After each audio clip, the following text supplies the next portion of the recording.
Lumabas na sa internet ang mismong planong pangkapayapaan ni Donald Trump na kanilang binuo kasama ang mga Ruso. Ang mga puntong nandoon ay tiyak na hindi magugustuhan ng Ukraine at Europa. At ngayon, ayon sa Financial Times, ang Ukraine ay nakararanas ng matinding pressure na agad pumayag sa planong pangkapayapaan na binuo ng administrasyon ni Trump kasama ang Moscow para tapusin ang digmaan. Kinumpirma ngayong araw ng tagapagsalita ng White House na si Karoline Leavitt na totoo ito. Si Steve Witkoff at Marco Rubio kasama ang mga Ruso ay lihim na bumuo ng planong pangkapayapaan nitong nakaraang buwan. Sa 28 puntong iniharap ngayon, opisyal na para sa Ukraine ang ilan dito. Hindi opisyal, nakita na ng pamahalaan ng Ukraine ang planong ito ilang araw na ang nakalipas.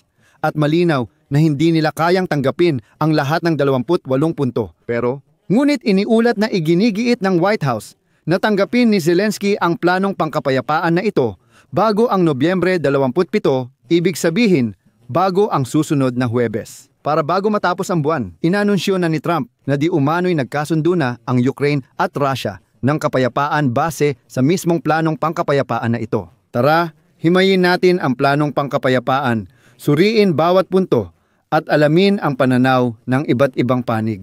At ang pinakamahalaga, ano nga ba talaga ang nakasaad sa planong pangkapayapaan na ito? Ako si Alexi Pechi. Sabay nating tatalakayin ang paksang ito.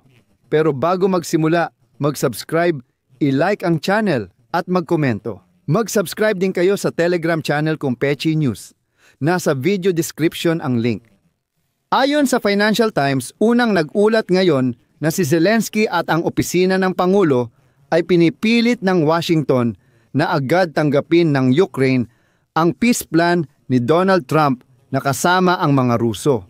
Ayon sa Financial Times, sinasabi ng mga opisyal na pamilyar sa dokumentong ito na inihahambing nila ang paraan ng Estados Unidos sa agresibong pagtutulak ngayong tagsibol ng isang kasunduang hindi pabor sa Kyiv tungkol sa mga mineral. Ikinuwento ng mga opisyal ng Ukraine na ipinaalam ng kampo ni Trump kay Zelensky at sa kanyang team na ang White House ay nagtatrabaho sa agresibong schedule upang tapusin ang alok at wakasan ang digmaan bago matapos ang taon. Ibig sabihin, bago matapos ang taon ay dapat tumigil na ang digmaan. Ayon sa kanila, inaasahan ng mga opisyal ng Amerika na pipirmahan ni Zelensky ang kasunduan bago ang araw ng pasasalamat. Bago ang Huwebes, Nobyembre 27, layunin iharap ang kasunduang pangkapayapaan sa Moscow sa Nobyembre at tapusin ang proseso sa Disyembre. Ibig sabihin, bago ika-27 pipirma si Zelensky, tapos bago Disyembre, isa pipirma ang taga-Moscow at doon matatapos ang kasunduan. Mukhang sobrang hindi makatotohanan ang ganitong schedule. Dahil sinasabi ng kampo ni Zelensky na may ilang mga punto sa plano na malinaw na mga pulang linya para sa Kyiv. Sinasabi na doon na may kontra-alok para sa panig ng Amerika. Partikular, isang planong pangkapayapaan na binuo kasama ng mga Europeo na binubuo ng 12 na mga punto at ito ngayon ang aktibong itinataguyod ng Ukraine. Bukod pa rito, malamang na mariing tututol ang sibikong lipunan ng Ukraine sa anumang kasunduan na ituturing nilang pagsuko o masyadong pabor sa Moscow. Ayan, ngayon din. Ayon sa mga opisyal ng Ukraine, ito ay isang kasunduan tungkol sa fossil na bersyon 2.0. Ibig sabihin, pareho lang ito noong Pebrero ng taong ito.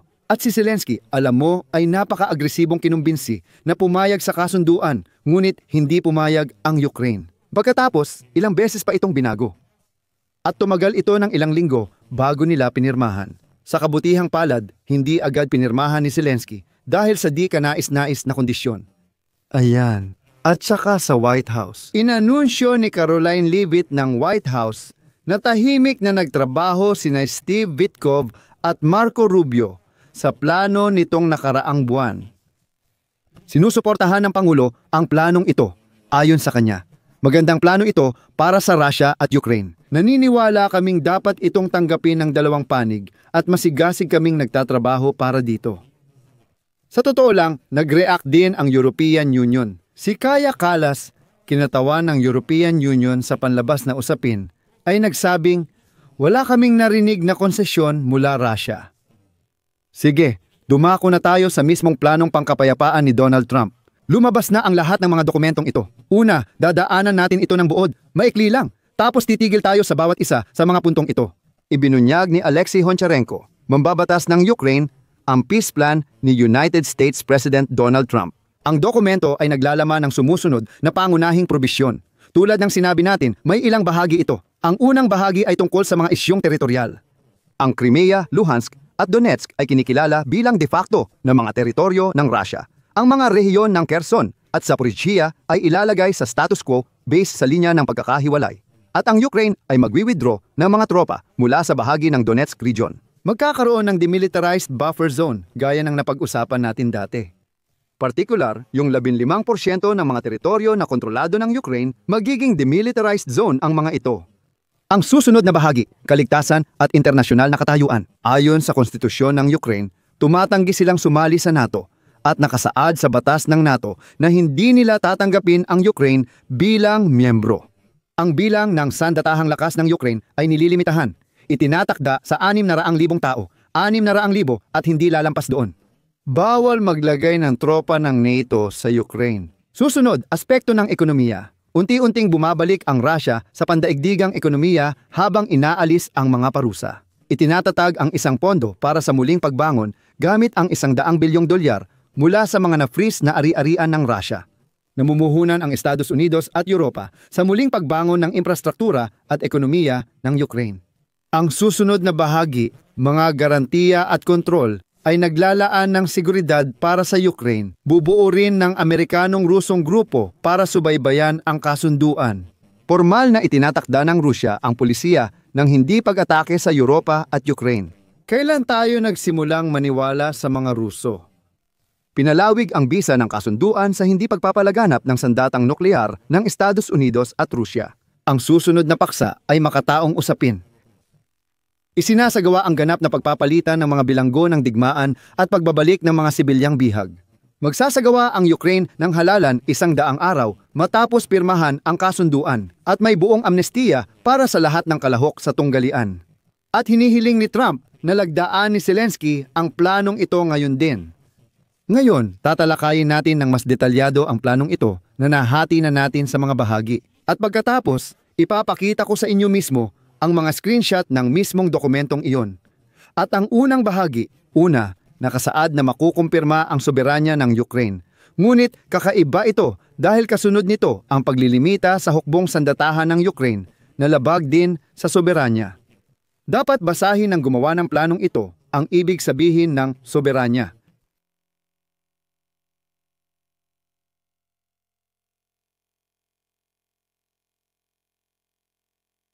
Napaka-interesante ng ikalawang punto. Nakasulat dito na magkakaroon ng kasunduan sa hindi pag-atake sa pagitan ng Rusya, Ukraine at Europa.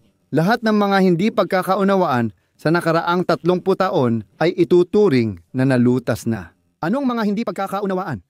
Inaasahan na hindi sakupin ng Rusya ang mga kalapit bansa at hindi na palalawakin ng NATO ang sakop nila. Nabanggit din na magkakaroon ng dialogo ang Rusya at NATO sa tulong ng Estados Unidos para maresolba ang lahat ng issue. Isyung pangseguridad at paglikha ng kondisyon para sa de-eskalasyon. Para matiyak ang pandaigdigang seguridad at mas maraming oportunidad sa kooperasyon at pag-unlad ng ekonomiya, kailangan ng Ukraine ng matibay na garantiya sa seguridad. Ganun ang nasa plano pero di sinabi kung ano-ano. Sunod, ang bilang ng sandatahang lakas ng Ukraine ay babawasan at lilimitahan sa 600,000 tao. Ayon sa inyo, hindi dapat palawakin ang hukbong sandatahan ng Ukraine at kailangan itong limitahan bilang garantiya ng kanilang seguridad. Pumayag ang Ukraine na isulat sa konstitusyon nila na hindi sila sasali sa NATO at ganoon din ang itinatakda ng NATO sa kanilang pansamantalang konstitusyon. Ibig sabihin, sa opisyal na dokumento, hindi kailanman sasali ang Ukraine sa samahang ito sa hinaharap. Maaaring magbago ang pamahalaan pero itatakda sa NATO na hindi talaga papayagan ang Ukraine. Binibigyang diin ko, limitasyon ito sa soberanya ng Ukraine. Unang punto ng ikalawang plano ni Trump, makukumpirma ang soberanya ng Ukraine. Kaya ayan, dalawa na ang mga punto na nilalabag, ang hukbo at ang pagsali sa NATO. At sa ikawalong punto, nangangako ang NATO na hindi maglalagay ng mga sundalo sa Ukraine. Masama ito, ang mga Europeanong fighter jets ay ilalagay sa Polonya. Hindi malinaw kung bakit kailangang isulat pa ito. Sunod, ang garantiya mula sa Estados Unidos na hindi malinaw ay magbibigay kompensasyon sa Amerika kapalit ng mga garantiya sa seguridad. Hindi magiging si Trump kung hindi siya hihingi ng kahit anong kompensasyon. Hindi rin malinaw kung sino ang magbabayad nito. Ibig sabihin, makakakuha ng seguridad ang Ukraina, pero kailangan nilang magbayad. Kung sakupin man ng Ukraina ang Rusya, mawawala ang garantiya nila sa seguridad.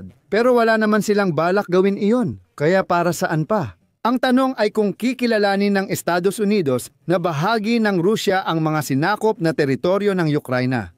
Kung sakaling subukan ng sandatahang lakas ng Ukraina na bawiin ang Donbas, magiging tanong, ituturing ba ito ng Amerika bilang teritoryo ng Rusya o ng Ukraina? Sa dokumentong ito, hindi ito nakasaad, ngunit nakasaad na kung sumalakay ang Rusya sa Ukraina, magkakaroon ng matinding magkakaugnay na tugon militar. Ibabalik lahat ng pandaigdigang parusa at ang pagkilala sa bagong teritoryo at lahat ng iba pang benepisyo mula sa kasunduang ito ay kakansilahin. Ibig sabihin, hindi ito mga garantiya. Nakasulat ito na kapag umatake muli ang Rusya, mawawalang bisa ang lahat ng nangyari matapos ang kasunduan. Babalik ang parusa at tulong militar sa Ukraina. Pero may garantiya ba na di sila aatake muli? Wala niyan. Kung ang Ukraina ay magpapakawala ng mga misil sa Moskva o St. Petersburg nang walang dahilan, mawawalan ng bisa ang mga garantiya ng seguridad. Kakaiba. Halatang may bakas ng Rusya dito. Ibig sabihin, malinaw sa dokumento na basta't walang dahilan ang Ukraina na magpapakawala ng misil sa Moskva at Petersburg, tapos na ang lahat. At pagkatapos, may karapatan ang Ukraina na maging miyembro ng European Union at makakakuha ng panandaliang pribilehiyong access sa European market. Sa ngayon, pinag-aaralan pa ang tanong na ito. Interesante itong punto, maganda ito. Ibig sabihin, sasali ang Ukraina sa European Union at habang naghihintay, makakakuha tayo ng pribilehiyo sa European market. Ayos. 12 punto.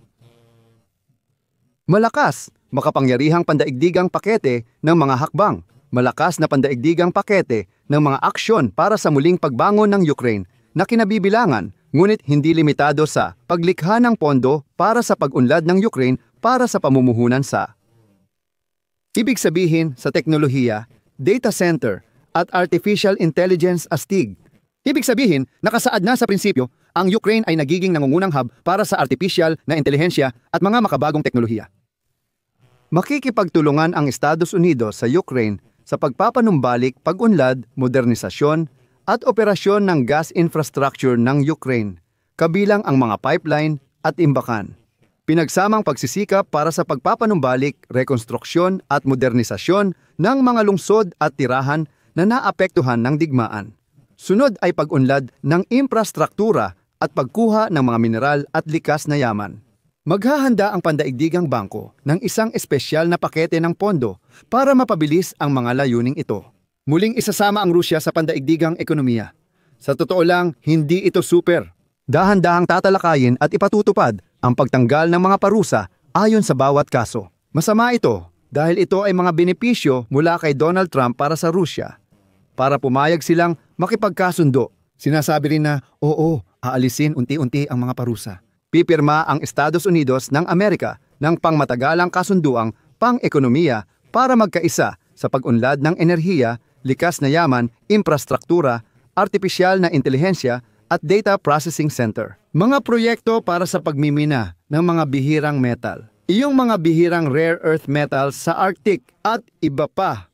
At iba pa. Parang ganun. Dito, malinaw naman na malamang na maibabalik ang G8. Ayon sa plano, ganoon ang gustong mangyari ng mga Amerikano. Ito ay ibang punto. Susunod.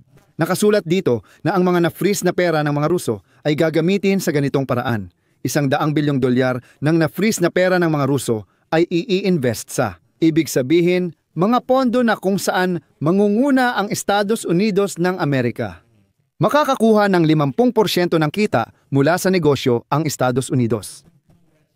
Magbibigay ang Europa ng $100 bilyong para dagdagan ang pondo ng muling pagbangon ng Ukraine. Ilalabas na ang na-freeze na pera ng Europa. Ang natitirang pera ay ilalaan sa isang hiwalay na Amerikanong-Rusong investment instrument na magpapatupad ng mga pinagsamang proyekto ng Amerika at Rusya sa mga larangang itatakda pa mamaya. ilalaan ang pondo para sa pagpapatibay ng relasyon, internasyonal na biyagan. Ibig sabihin, ang $100 bilyong ay kukunin mula sa na-freeze na asset ng Rusya para sa muling pagbangon ng Ukraine. Sa di malinaw na dahilan, kailangang magdagdag pa ng Europa ng $100 bilyon para sa pagbangon ng Ukraine. Bakit ang Europa ba ang umatake sa Ukraine? Ang natitirang na-freeze na ari-arian ng Russia ay ililipat sa pondo kung saan magnenegosyo ang mga Amerikano at Ruso. Napakakaiba. Pagkatapos, itatatag ang isang pinagsamang Amerikanong-Rusong working group para sa mga usaping pangseguridad upang matiyak ang pagpapatupad ng lahat ng probisyon ng kasunduang ito. Sige, sa ika-16 na punto, itatakda ng batas ng Rusya ang pulisya ng hindi pag-atake sa Europa at Ukraine. Pakinggan mo, pwede naman nilang gawing batas kahit ano kasi hindi rin naman nila tinutupad ang mga yon. Nagkasundo ang United States at Rusya na palawigin ang kasunduang nuklear at pumayag ang Ukraina na maging walang sandatang nuklear. At pagkatapos, ika-19 na punto, nasa punto tayo na hindi papayag ang Ukraina at malamang pati Rusya. Ganito ang tunog ng ika-19 na punto. Ang Zaporizhzhia Nuclear Power Plant ay ilalagay sa ilalim ng pagmamasid ng International Atomic Energy Agency at ang nalikhang kuryente ay hahatiin ng pantay sa pagitan ng Rusya at Ukraina. 50-50 ang hatian. Magwawala ang mga Ruso. Sisigaw sila na hindi, sinakop namin ang plantang ito. Amin ito. Punto 20. Parehong panig ay obligadong magpatupad. Ito ay isang talagang kawili-wiling punto. Ang magpatupad sa mga paaralan at sa lipunan ng mga programa na magtuturo ng pagtanggap sa iba't ibang kultura at pipigil sa paglaganap ng rasismo. Sa totoo lang, parang sinasabing dapat tanggapin sa Ukraine ang mga nagsasalita ng Ruso at mga Ruso. Maganda ito. Normal lang. Iba lang talaga kultura nila. Hindi sila barbaro, kakaiba lang ang kanilang kultura. At syempre, malinaw na sa ganitong paraan ay isinusulong ang wikang Ruso bilang pangalawang opisyal na wika. Dito, alam mo, gusto kong sabihin na sabihin nyo yan sa mga Ruso. Kasi sila ang gustong magwasak sa mga Ukrainyano, hindi baliktad. Pasensya na, sa Moscow tinatawag ng di maganda ang mga taga-Kavkaz, pero hindi ganon sa Kyiv. Susunod, tatanggapin ng Ukraine ang mga patakaran ng European Union tungkol sa relihiyosong pagtitiis at mga pambansang minorya, pati na rin ang proteksyon ng wikang Ruso. Nagkakasundo ang dalawang panig. Ibig sabihin, kailangang alisin ang lahat ng diskriminasyon at tiyakin ang mga karapatan ng mga Ukrainian at Russian na media at edukasyon. Ito sobrang nakakatawa. Ibig sabihin, sa totoo lang, hinihiling ng Rusya na magpatupad ang Ukraina ng edukasyon sa wikang Ruso sa loob ng Ukraina, payagan ang mga Russian media at kung ano-ano pa. Pero ibig sabihin, talagang naniniwala ka ba na papayagan ng Rusya ni Putin ang mga Ukrainian media na malayang at walang kinikilingang magtrabaho sa Rusya? Sa totoo, duda talaga ako dyan. Susunod, lahat ng ideolohiyang Nazi at ang kanilang mga gawain ay dapat itakwil at ipagbawal. Sa totoo lang, walang Nazismo sa Ukraine, pero sa Moscow dapat pag-isipan paano ito alisin. At pagkatapos napag-usapan na natin ang tungkol sa mga teritoryo. Ibig sabihin, kikilalaning bahagi ng Russia ang Crimea, Luhansk at Donetsk kahit ng Estados Unidos, ngunit hindi ibibigay ng Ukraine ang Donbas. Sunod, mananatiling frozen sa linya ng pagkakahiwalay ang mga rehiyon ng Kherson at Zaporizhzhia. Ano ang ibig sabihin ng de facto na pagkilala? Parang bagong hangganan ba ito? Anong gagawin? Medyo kakaiba ito. Sandali lang. Sa ngayon, hindi pa kayang mabawi ng Ukraina ang lahat sa militar. Kaya pansamantalang ititigil muna ito. Pagkatapos, tatalikuran ng Rusya ang iba pang mga teritoryo na kinokontrol nito sa labas ng 5 rehiyon. Medyo kakaiba ang puntong ito. Parang nangangako ang Rusya na aalis sila sa ilang bahagi ng Kharkiv, Sumy at Dnipropetrovsk na mga rehiyon. Kapalit nito, isusuko natin ang teritoryo sa Donetsk na ibig sabihin ay pagpapalitan lang ng mga teritoryo ng Ukraina sa isa't isa. Pinaalis ang mga puwersa ng Ukraina mula sa kinokontrol nilang bahagi ng Donetsk at ang lugar na ito na pag-aalisan ay ituturing na neutral na demilitarisadong buffer zone na kinikilala ng buong mundo bilang teritoryo na pagmamay-ari ng Federasyon ng Rusya.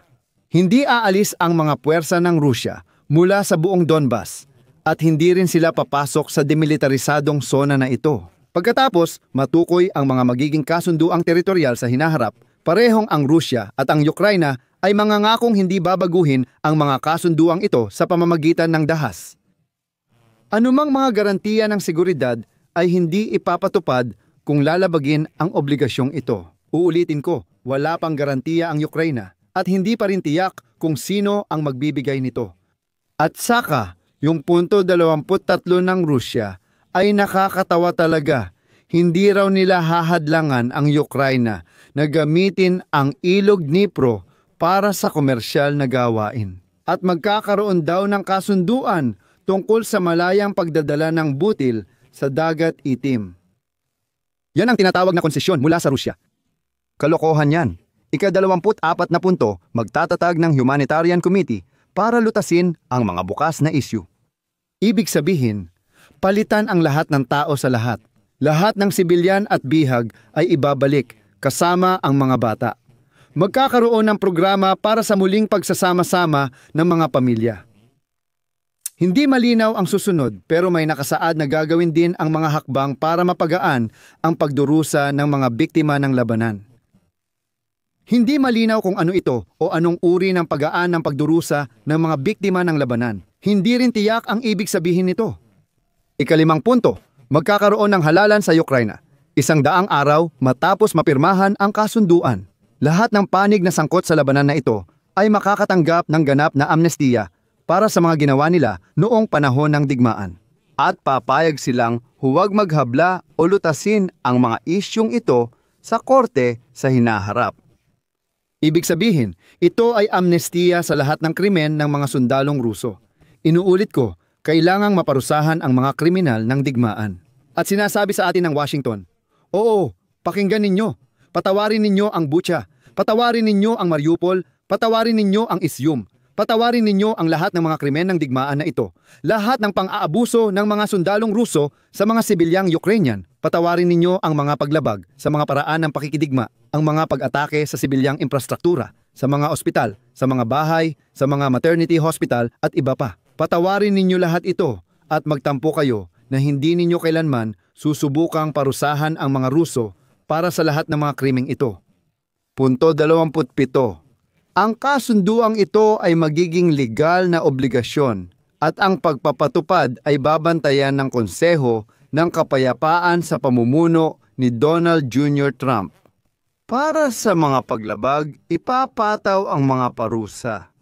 Hindi malinaw kung ano ang mga iyon.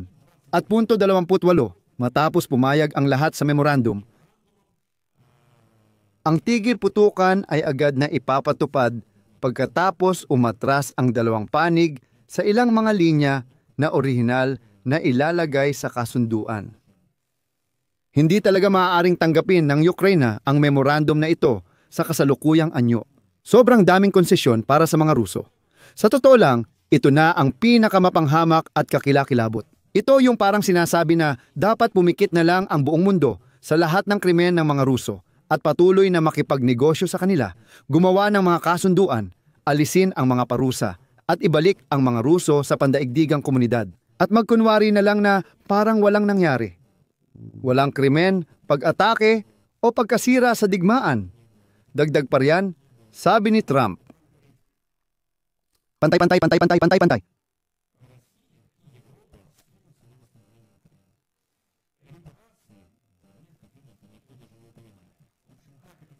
Nahanap ko.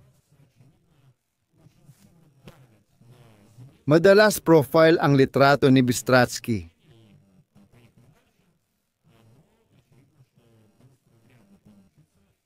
Dalawa.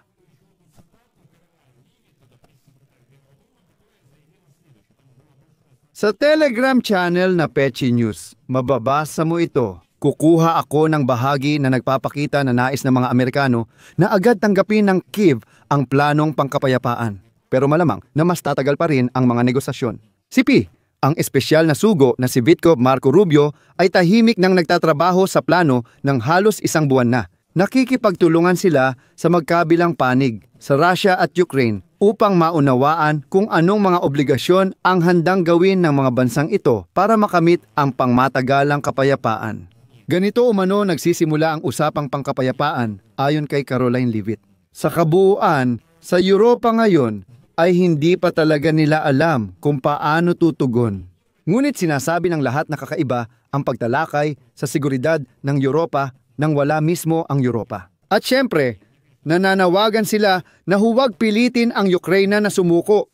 Sa madaling salita, dito muna ako maglalagay ng ellipsis. Mga kaibigan, ilagay ang opinyon at konklusyon ninyo sa komento sa ibaba. Mag-subscribe, pindutin ang kampanilya at mag-like. Yun lang po. Ingat kayo. Paalam!